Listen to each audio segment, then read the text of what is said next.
Molt bé, bon dia a tothom.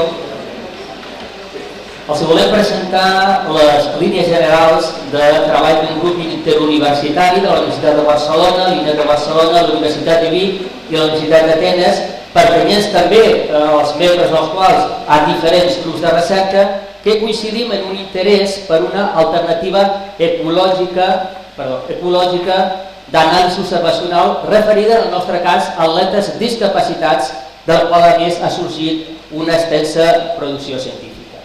Les alternatives ecològiques d'anàlisi observacional de l'esport impliquen poder avaluar el gest esportiu sense produir cap interferència o alteració a l'esportista, la qual cosa més en situació competitiva, com serà la nostra, resulta fonamental. Per tant, ens enviem d'estudis en 3D, estudis lents, costosos, amb moltes limitacions i que fins i tot, com vostès saben, envaeixen l'espai de l'atleta.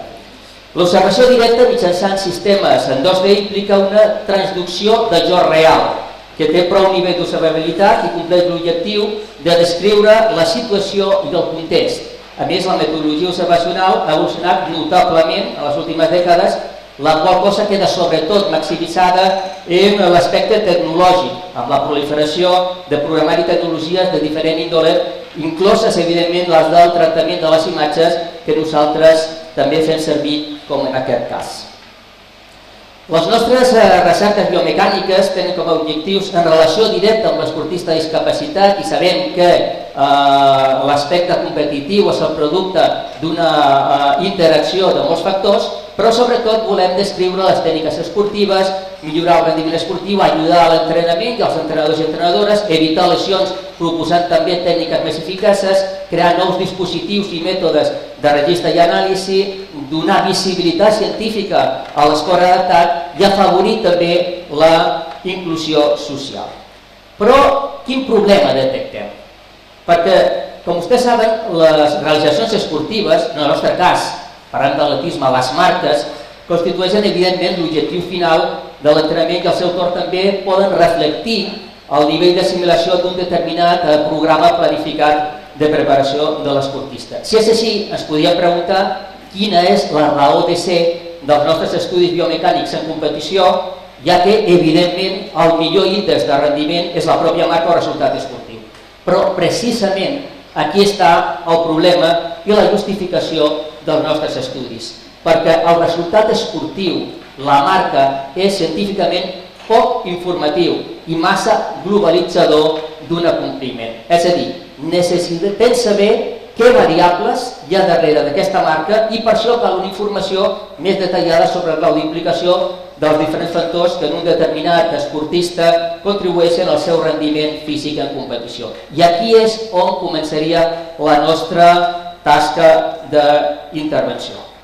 Per explicar la nostra metodologia, ens centrem com a exemple en els Jocs Paralímpics, que vostès saben que és el màxim exponent a nivell mundial de l'esport de competició, practicat per persones amb discapacitat. En ells hi participen totes aquelles persones discapacitades que tenen afectat un dels paràmetres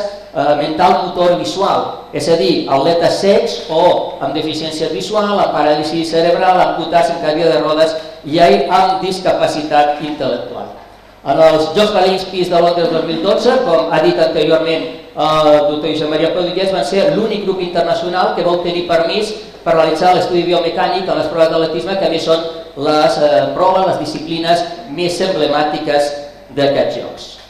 Com a exemple d'una de les nostres intervencions, ens centrarem justament en una prova, el salt de llargada, en les diferents categories, i aquest salt en extensió, com vostès saben, tenen diferents fases d'estudi, la cursa d'aproximació, la batuda, el vol i la caiguda o recepció en el forçat de sorra, però al seu torn hi podem parlar d'altres subfases.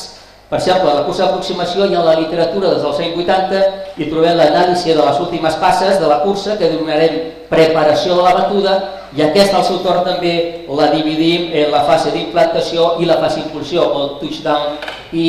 take-off. Per començar l'anàlisi hem de conèixer les limitacions que implica observar en situació de competició, on insistim que no podem ni hem d'interferir en l'acció de l'atleta i a més el ritme ho marca la pròpia competició i menys nosaltres, a diferència d'una competició observacional en entrenaments. El material que es va utilitzar en aquest estudi dels Jocs Paralímpics de Londres va estar compost per 4 càmeres Casio Exelim F1, dues de les quals van gravar en alta velocitat a 300 certs, amb escombratge dinàmic seguint l'atleta des del començament de la cursa d'aproximació fins a la finalització del salt al forçat de sorra, i dues càmeres fixes en enregistrament en alta definició a 30 Hz, situades tal i com indiquen els gràfics a més de 20 metres i perpendiculars al passadís de salts. Al seu torn també es va utilitzar un radar Stalker de TC2 situat juntament amb un observador, com podeu veure aquí, a 5 metres per davant del final del forçat de sorra, i en estar el radar connectat a l'ordinador es van poder obtenir dades referents a la velocitat instantània dels atletes a la cursa d'aproximació i el salt pròpiament dit. El calibratge de l'espai, que és el primer que s'ha de fer abans d'utilitzar el matinal, es va realitzar utilitzant marcadors adhesius de 5 centímetres col·locats a la part externa i a banda i banda del passadís d'aproximació a la batuda i separats una distància entre ells d'1 metre, com podem veure. Finalment, també dir que l'instrument de registre utilitzat per l'extracció de les dades mecàniques a partir de la imatge va ser el programari i no veia que, com s'ha dit anteriorment, és lliure i gratuït. És a dir, fonamentalment es tracta d'utilitzar les càmeres d'alta definició per a dades espaials i les càmeres d'alta velocitat ben fixes o ben dinàmiques per treure dades temporals. I de la combinació de totes dues extraurem la resta de variables, com veurem més endavant. No obstant això, en altres competicions, com ara per exemple campionats del món, també anem a mundials, anem a Jocs Olímpics, a d'Europa, hem presentat projectes amb protocols d'observació, diríem, encara més ambiciosos, com el que podem veure aquí, que implica també la utilització de cèl·lules fotoelèctriques, tecnologia làser, passadís a raigs infrarrojos, així com també càmeres en stop motion i amb control remot. En un salt de llargada, mitjançant la nostra pròpia metodologia, podem obtenir les següents variables d'observació, no només quantitatives, també qualitatives. Algunes d'elles les obtenim en temps real, unes altres després d'un procés d'anàlisi i unes altres com a producte de la combinació de variables anteriors. Per tant, referents a salt, curs d'aproximació, batuda i salt pròpiament dit. Si tenim temps i distàncies, podem calcular també totes aquestes variables. Ja per acabar, pretenem conèixer la influència de cadascuna de les variables, espai temporals anteriors a l'execució del salt de llargada. A més, també realitzem un estudi descriptiu de les característiques de les atletes, interatletes, intraatletes, i que podem comparar també entre atletes discapacitats i no discapacitats. I,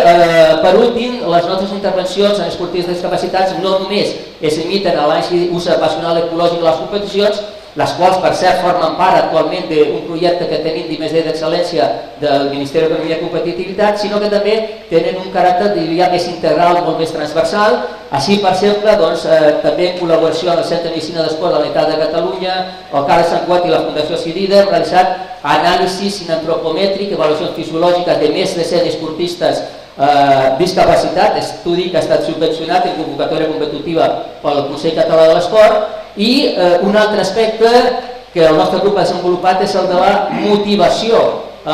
de persones amb discapacitat per a la realització d'esport, ja sigui del rendiment o sigui de recreació, la qual cosa creiem que va més enllà del simplement tractament esportiu, tècnic, biomecànic, i aporta, diria, aspectes per a la inclusió socioesportiva que també és molt important per tots nosaltres. Moltes gràcies.